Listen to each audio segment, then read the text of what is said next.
করে নিলাম, এরপরে আমরা কি করি? আউযু বিল্লাহি মিনাশ শাইতানির রাজিম পড়ে নিলেন।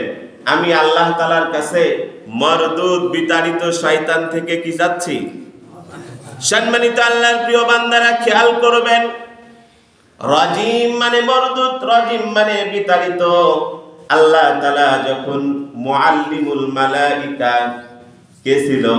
আজাজিল, তাকে যখন বলা হলো আমার একটা মাখলুক আদমকে তুমি সিজদা করো, এই মুআল্লিমুল মালাইকা আল্লাহ তাআলার অর্ডার না মেনে একটা সিজদা না দেওয়ার কারণে তাকে কি বলা হয়? রাজিম।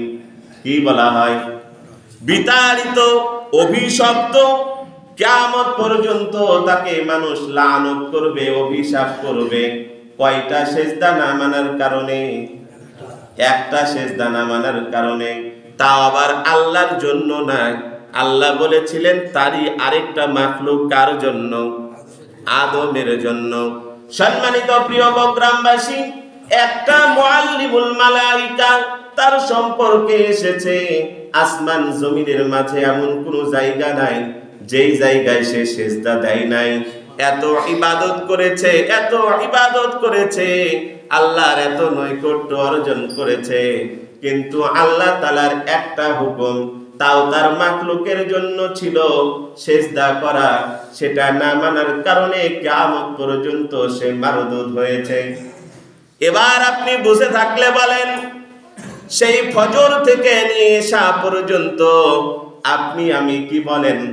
ফরজ রাকাত আছে কয়টা? 17 রাকাত ফরজ, তার সিজদা আছে ডবল। সুন্নাত নামাজ আছে 12 রাকাত, তার সিজদা আছে ডবল। বেতের আছে 3 রাকাত, তার সিজদা আছে ডবল। ও আল্লাহর বান্দা, সেই সকাল থেকে নিয়ে সন্ধ্যা পর্যন্ত আপনি একদিনে আল্লাহ তাআলার কয়টা সিজদার কি বলেন নাফরমানি করলেন? 64টা। কয়টা? তাও এই সিজদার হুকুম ছিল কোনো ব্যক্তির জন্য না, কোনো মাখলুকের জন্য না। এই সিজদার হুকুম ছিল স্বয়ং কার জন্য? আল্লাহ সুবহানাহু ওয়া তাআলার একটা মাখলুক, তার নাম আদম। এই আদমকে শুধুমাত্র একটা সিজদা না করার কারণে, একটা হুকুম না মানার কারণে মুআল্লিমুল মালাইকা থেকে সারা জীবনের জন্য অভিশপ্ত হয়েছেন রাজিম। আল্লাহর প্রিয় বান্দারা, সকাল থেকে সন্ধ্যা পর্যন্ত আপনি 64টা সিজদা মিস করলেন কার জন্য? যেই সিজদার হুকুম ছিল আল্লাহর জন্য, আল্লাহর জন্য দেওয়া হুকুম 64টা মিস করলেন। এখন বুঝে থাকলে বলেন, শয়তান বড় শয়তান নাকি আপনি? কে? ওই তো একটা সিজদা মিস করে শয়তান হয়েছে। তাও আবার কার জন্য ছিল? আল্লাহরই একটা মাখলুক আদমের জন্য। আর সকাল থেকে এশা পর্যন্ত এই 5 ওয়াক্ত সালাতে 64টা সিজদার অর্ডার ছিল কার জন্য? আল্লাহর জন্য, আল্লাহর জাতের জন্য, কোন মাখলুকের জন্য না। কার জন্য? তাহলে ওই একটা সিজদা তাও মাখলুকের জন্য আল্লাহ বলেছিলেন, সেটা মিস করে হয়েছে শয়তান। আর আপনি সারা দিনে 64টা সিজদা মিস করলেন। তাহলে আপনি, আমরা পড়েছি স্কয়ার, ওই একটা মানে ট্রিপল স্কয়ার, এরপরে কি হোল কিউব, কি কিউব অঙ্ক পড়াইছিল না এক সময়, এত ভুলে গেছি। মনে করেন, মানে এই যে আপনার শয়তান একটা সিজদা না মিলে শয়তান, তাহলে আপনি 64টা সিজদা মিস করেছেন। তাহলে 63 গুণ বড় শয়তানকে আপনি আমি যারা সালাত আদায় কি বলেন, যারা সালাত আদায় করে না, শয়তান দেখতে আর ঢাকা শহরে যাওয়া লাগবে না, শয়তান দেখতে আর অন্য কোথাও যাওয়া লাগবে না। আপনার আমার ডানে বামে যে 5 ওয়াক্ত সালাত পড়ে না, সেই তো টপ লেভেলের শয়তান। আর কাকে শয়তান দেখতে যাবেন ভাই? এই জন্য একটা সিজদা না মিস করে সে সারা জিন্দেগির জন্য শয়তান হয়েছে কিয়ামত পর্যন্ত। আর আপনি, আল্লাহর হুকুম ছিল বান্দা আমাকে সিজদা করো, সেই 64টা সিজদা দিনে মিস করেছেন। তাহলে সপ্তাহে কত হয়, মাসে কত হয়, বৎসরে কত হয়? এরকম 60-70 বৎসর যদি সালাত আদায় না করেন, তাহলে কতটা সিজদা হয়? তাহলে শয়তান বড় শয়তান না আপনি আমি? এই জন্য যদি আল্লাহর বান্দা, যদি আপনার জিন্দেগিতে সালাতের আমল না থাকে, দ্রুত দ্রুত আল্লাহর কাছে ইস্তেগফার পাঠ করে ক্ষমা চেয়ে সেজদায় চোখের পানি ঝরিয়ে জায়নামাজ ভিজিয়ে আল্লাহর কাছে কেঁদে কেঁদে ক্ষমা চান। আর আগামী জিন্দেগিতে আগামী আসর থেকে আপনার আমার সালাত যেন মিস না হয়, পুরা কল্পনা নিয়ে চলবো ইনশাআল্লাহ, যাতে শয়তান না হয়ে যায়। সম্মানিত আল্লাহর প্রিয় বান্দা, এরপরে কি পড়েন? বিসমিল্লাহির রহমানির রহিম। কি আল্লাহর নামে যিনি দয়ালু এবং দয়াবান। দেখেন, আপনি সালাত আদায় করেন, তাও আল্লাহ অক্সিজেন আপনাকে দিচ্ছে না? আল্লাহ সূর্যের আলো আপনাকে দিচ্ছে না? আবার খেয়াল করেন, যারা নামাজ পড়ে তারাও অক্সিজেন পাচ্ছে, যারা নামাজ পড়ে তারাও সূর্যের আলো পাচ্ছে, যারা নামাজ পড়ে তারাও চাঁদের আলো পাচ্ছে। তারাও আল্লাহর জমিনেই চলছে, নাকি কোনো দলের জমিন? হ্যাঁ, কোন নির্দিষ্ট টাইমের জন্য কোন দল নিয়ে লাইনি তো আবার না, না। জমিন কার? আল্লাহর জমিন। আসমান কার? আল্লাহর। সব নামাজীদের জন্য, আবার যারা নামাজ পড়ে না, আল্লাহর হুকুম মানে না, তাদের জন্য আল্লাহ সব ফ্যাসিলিটি দিয়ে রাখছেন। সুবহানাল্লাহ। কি এই জন্য উনি রহমান, এই জন্য উনি রহিম। এরপরে আপনি শুরু করলেন সূরাতুল ফাতিহা। কি সূরাতুল ফাতিহা? আলহামদুলিল্লাহি রাব্বিল। অনেক সময় আপনাদেরকে জিজ্ঞাসা করা হয়, ভাই কেমন আছেন? অনেক সময় বলে আলহামদুলিল্লাহি রাব্বিল। কি শব্দটা কি আলহামদু না আলহামদু? খেয়াল করেন, আ লা হামদু যদি বলেন, আকে বলা হয় আরবিতে ইস্তেফহামিয়া, প্রশ্নবোধক। কি বোধক? প্রশ্নবোধক। তাহলে আলহামদুলিল্লাহ কি সব প্রশংসা কি আল্লাহর জন্য? আপনি প্রশ্ন করে বসলেন, ঈমান থাকবে? সব প্রশংসা কার জন্য? আল্লাহর জন্য। এই জন্য আলহামদুলিল্লাহ কি শব্দ? আলহামদুলিল্লাহি রাব্বিল। এবার আসেন আলহামদু, এটা হায়ে হুত্তি, হায়ে হাওয়াজ না। কি হায়ে হুত্তি, হায়ে হাওয়াজ না। আলহামদু মানে যাবতীয় প্রশংসা। আর যখন আলহামদু বলবেন হায়ে হাওয়াজ দিয়ে, হামদুন মানে ক্যাথা কম্বল ল্যাপ। কি ক্যাথা কম্বল ল্যাপ। আলহামদুলিল্লাহি রাব্বিল, সব ক্যাথা কম্বল ল্যাপ সব কার জন্য? আল্লাহ। কি শীত লাগে ভাই? হ্যাঁ, আপনি যে বললেন সারা জীবন হায়ে হুত্তি কি, হায়ে হাওয়াজ কি, সারা জীবন চিনার চেষ্টা করেন নাই, শিকার চেষ্টা করেন নাই।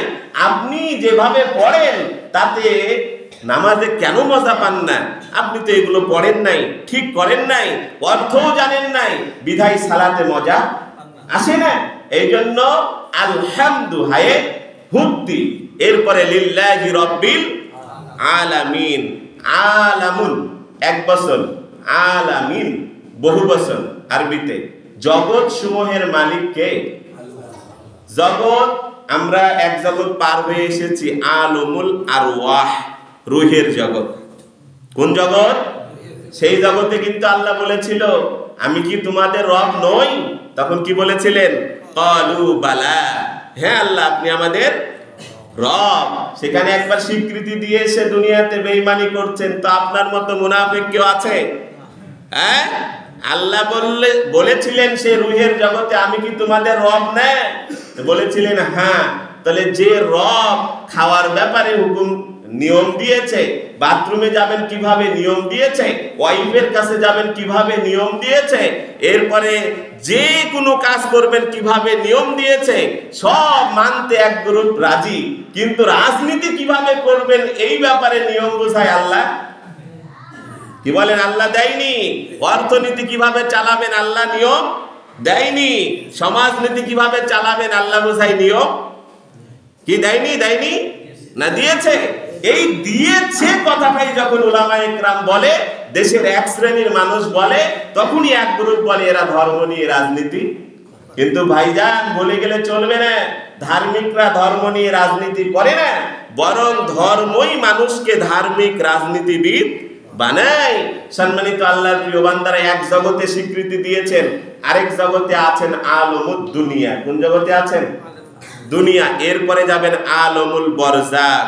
অন্ধকার এক জগতে যাবেন, যেই জগতে হিসাব নিকাশ দেওয়া লাগবে, এরপরে জান্নাত জাহান্নাম। তাহলে আপনি প্রতিদিন নামাজে দাঁড়িয়ে বললেন সমস্ত প্রশংসা সব জগতের যিনি মালিক তিনি, তার জন্য।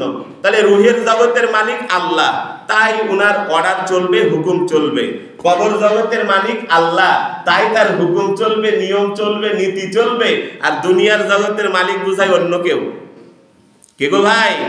অন্য কেউ। তাহলে দুনিয়ার জগতে মালিক যদি আল্লাহ হয়, তাহলে হুকুম চলবে কার? নিয়ম চলবে কার? কি বলেন? এটাতেই এক দলের বা এক গ্রুপের এক শ্রেণীর মানুষের আপত্তি। আর এক শ্রেণী মেনে নিয়েছে। যারা মেনে নিয়েছে আলহামদুলিল্লাহ, যারা মেনে নেয় নাই তারা যেন মেনে নেয়, এজন্য তো আমরা আজীবন দোয়া করে আসছি। কি বলেন? আল্লাহ যেন আল্লাহর হুকুম দিয়ে সর্বত্রে আমাদের জীবনকে রাঙ্গাতে পারি, রঙিন করতে পারি। আল্লাহ আমাদেরকে তৌফিক দান করুক, সকলে বলি আমিন। তাহলে নামাজে বললেন আলহামদুলিল্লাহি রাব্বিল আলামিন, সমস্ত প্রশংসাকার জগৎ সমূহের মালিকের জন্য। এরপরে বললেন আর রহমানির রহিম, তো বিসমিল্লাহর মধ্যে রহমানের কথা গেল। এরপরে বলেছেন কি মালিক ইয়াও, তাহলে কিয়ামত দিবসের মালিক কে? আল্লাহ। আর এই দিবসের মালিক কে? অন্য কেউ? তো নামাজে বলেন একরকম, করেন আরেক রকম, এর নামই তো মুনাফিক ভাই। মুনাফিক কাকে বলে? শেষ কথা, মুনাফিকের স্থান কি হবে? জাহান্নামের সবচাইতে নিম্ন স্তরে। ভালো করে বুঝেন। ভাটাতে গেছেন না ভাই? ভাটাতে কি? ভাটাতে গেছেন, ইট একটার পর একটা সাজানো হয়, এরপরে কি দেওয়া হয়? খড়ি দেওয়া হয়, আগুন দেওয়া হয়। যে আগুনের কাছে থাকে যে ইটগুলা, বেশি হিটের কারণে টেড়া হয়, বেঁকা হয়, এর কিকড়ি বিক্রি হয়ে যায়, হয় না ভাই? একে কি ইট বলেন? পিক ইট। তার চাইতে একটু উপর লেভেলে থাকে, যাকে আগুনের তাপ একটু কম লাগে, তুলনামূলক কম লাগে, ওকে কি বলেন? 1 নাম্বার। তার উপরে যায় আছে, আগুনে কম পুড়েছে, তাকে কত বলেন? 2 নাম্বার। তার উপরে যায় আছে, তাকে কয় নাম্বার বলেন? 3 নাম্বার। এইভাবে করে উপরে কিছু নাম্বারহীন ইট থাকে, থাকে না ভাই? যদিও যারা ব্যবসায়িক তারা নাম্বারিং করেই চালায়, তাই না? এবার আসেন মুনাফিক যারা ওই জগতের মালিক আল্লাহকে স্বীকার করে, আবার কিয়ামত জগতের মালিকও আল্লাহকে স্বীকার করে, ওই জগতে আল্লাহর হুকুম চলে, কিয়ামত দিবসেও চলবে।